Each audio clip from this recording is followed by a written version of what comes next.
आज हम लोग सीखेंगे जीएसटी।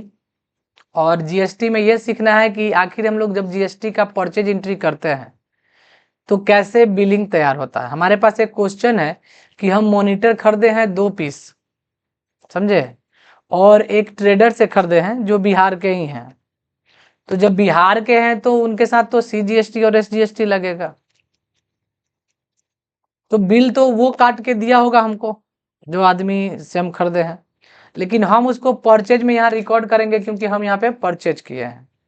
तो देखिए, जब भी कोई कंपनी बनाते हैं ना, तो कंपनी में ये जरूर ध्यान रखिएगा कि उसका स्टेट सेलेक्टेड है कि नहीं, क्योंकि जीएसटी का सारा खेल स्टेट पे ही होता है, क्योंकि स्टेट से ही पता चलता है कि कौन सा जीएसटी लगेगा।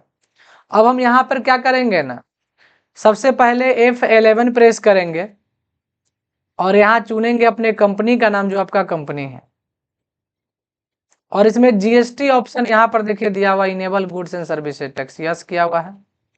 जब उसके इंटर मारिएगा तो पूछेगा पहले स्टेट, फिर पूछेगा कि आपका रजिस्ट्रेशन कौन सा है, रेगुलर है कि कंपनी कंपोजिशन है। तो रेगुलर हम लोग चुन लिए, और यहाँ पे पूछेगा जीएसटी नाम नंबर, सॉरी, तो जीएसटी का नंबर क्या है। तो देखिए, बिहार हमारा है तो बिहार का जीएसटी नंबर 10 से शुरू होता है, पूरे बिहार का। हर स्टेट का अलग अलग कोड होता है, जैसे दिल्ली का 07 है, असम का 18 है, समझ गए। तो इसी तरह बिहार का कितना है, 10 है, और 10 के बाद 13 डिजिट और होता है, यानी टोटल 15 डिजिट का जीएसटी नंबर होता है।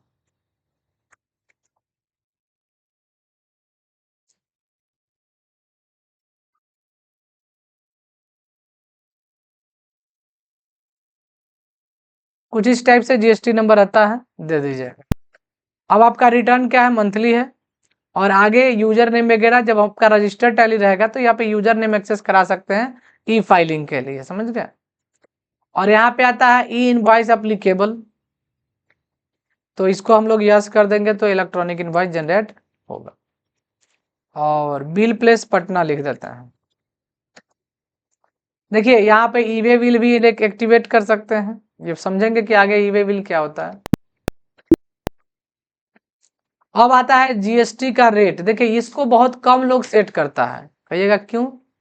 तो ये सेटिंग का मतलब है ना कि आपके कंपनी में अगर एक ही आइटम या एक ही सर्विस का एंट्री हो रहा है, या एक ही टैक्स रेट है, या एक ही है ना, तो उसके लिए हम लोग यस करते हैं। लेकिन हम अगर अलग अलग तरह का प्रोडक्ट बेचते खरीदते हैं तो इसको यस नहीं कीजिएगा, समझ गए, क्योंकि वो जीएसटी का टैक्स रेट सेट करने के लिए है। सेव कर देंगे कंट्रोल ए से। अब हम लोग चलेंगे क्रिएट से लेजर क्रिएट करने के लिए। तो जब हम लोग परचेज करते हैं तो किसका लेजर होना चाहिए, परचेज का। और परचेज अकाउंट का लेजर किस ग्रुप में जाएगा, परचेज अकाउंट में। और पहले की तरह ये नहीं कि हड़बड़ा के हम लोग इसको सेव कर देंगे, इसमें हमको क्या करना है, जीएसटी का सेटअप करना है। यहाँ पर लिखा हुआ है जीएसटी एप्लीकेबल है,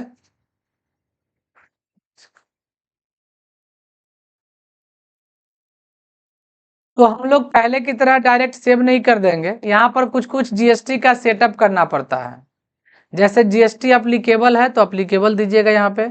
और बहुत लोग क्या कर देता है, यहाँ पे जीएसटी चुन लेते हैं, इसको नहीं चुनना है, यहाँ पे आना है सीधा और यहाँ पर देना है जीएसटी एप्लीकेबल। और यहाँ पर चुनना है कि एचएसएन नंबर क्या है आपके प्रोडक्ट का, तो प्रोडक्ट का ना है, लेजर का थोड़ी होता है।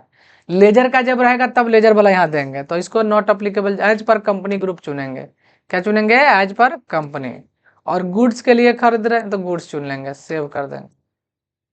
अब जिससे परचेज कीजिएगा उसका लेजर बनाइएगा। तो हम बना लिए एबीसी ट्रेडर से खरीद रहे हैं, तो एबीसी ट्रेडर्स हमारे लिए क्या होगा, सन्ड्री क्रेडिटर्स। और यहाँ पे उसका एड्रेस स्टेट जरूर ध्यान रखिएगा उसका क्या है, क्योंकि जो स्टेट रहेगा उसी तरह से टैक्स लगेगा। बिहार है और हमारा भी बिहार है, उसका भी बिहार है, तो कौन सा टैक्स लगना चाहिए। यहाँ पे उसका जीएसटी रजिस्ट्रेशन रेगुलर ही होगा, क्योंकि जब हमसे वो टैक्स लिया है इसका मतलब पक्का वो रेगुलर रजिस्टर्ड है, और उसका भी जीएसटी नंबर कुछ ना कुछ होता होगा। नहीं,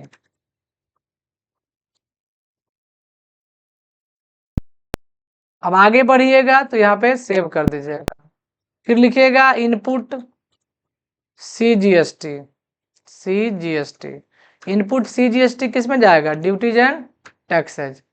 और GST लेंगे यहाँ पे और यहाँ पे लिखेंगे इनपुट CGST, सेव कर देंगे, परसेंटेज कुछ नहीं देना है। एक उसी तरह इनपुट, क्योंकि हम खरीद रहे हैं ना तो इसमें इनपुट लगेगा और सेल करेंगे तो आउटपुट। इनपुट SGST, ये ड्यूटीज एंड टैक्सेज में ही आएगा, लेकिन टाइप GST होगा, यहाँ पर स्टेट टैक्स होगा। क्या होगा? State tax. बैक आइएगा एस्केप से, ये हो गया। अब हमको क्या करना है? लेजर तो चारों बन गया है, अब हम लोग स्टॉक आइटम बनाएंगे। यहाँ पे क्रिएट से स्टॉक आइटम, स्टॉक आइटम जैसे मॉनिटर खरीद रहे हैं तो मॉनिटर, या यूनिट पीसीएस कोड है, नंबर ऑफ डेसिमल प्लस 2 दे दीजिएगा, ठीक है। और यहाँ भी सेव नहीं करना है तुरंत, यहाँ GST का सेटअप करना है। देखिए टैक्स का जो रेट होता है वो स्टॉक पे डिपेंड करता है, तो यहीं पे आपका हो जाएगा specify details here, specify as details here. और प्रोडक्ट का जो HSN कोड होता है वो प्रोडक्ट पे जब बिल खरीदिएगा तो उस पर बिल पे लिखा रहेगा। हर प्रोडक्ट का अलग अलग HSN कोड होता है, समझ गए। डिस्क्रिप्शन भी होता है, तो हम ऐसे ही लिख देते हैं कुछ भी। और यहाँ पे होता है as per company stock groups, यानी कंपनी सॉरी GST का रेट सेट करने के लिए इसमें भी स्पेसिफाई स्लैब जो है ना बेस्ड ऑन दिस रेट, और यहीं पे GST का रेट देना है, स्पेसिफाई डिटेल शेयर देना है, सॉरी यहाँ पे। और यहाँ पर देना है टैक्सेबल, क्या देना है? इसमें कितना परसेंट टैक्स है? 12% ना, तो 12%। गुड्स, सेव कर दीजिए। अब दूसरा आइटम भी बना सकते हैं इसी तरह। परचेज करने के लिए हम लोग वाउचर में जाते हैं, F9 प्रेस करते हैं, बिल नंबर यहाँ होगा, डेट यहाँ होगा, पार्टी का नाम ABC ट्रेडर्स होगा, ये सब डिटेल्स है। आगे बढ़ते रहेंगे इंटर करके। पार्टी डिटेल्स हो गया, यहाँ पे purchase laser, name of item क्या खरीद रहे हैं? मॉनिटर, कितना खरीद रहे हैं? 2 पीस, और रेट इसका कितना है? 5000। और जब एक बार और इंटर मारिएगा तो फिर से दूसरा आइटम देने के लिए बोलेगा, यहाँ पे एंड ऑफ लिस्ट कर दीजिएगा। क्या करना है? इनपुट CGST यहाँ चुनना है और इनपुट SGST लेजर लिस्ट में अपने आप कैलकुलेट कर देगा कि इसका 6% 600 होगा, इसका 600, यानी परचेज वैल्यू कितना हुआ? 11000। अब कंट्रोल A से सेव कर सकते हैं। ये यहाँ आइएगा आगे तो यहाँ पे आपको क्रेडिट में खरीद रहे हैं तो ये सब ऑप्शन पूछ रहा है, मेंटेन बिल वाइज जो पढ़े हैं वही डिटेल्स है। और आगे यहाँ पे नारेशन पूछेगा, तो नारेशन दे करके इसको एक्सेप्ट कर दीजिए, हो गया आपका बिल रेडी।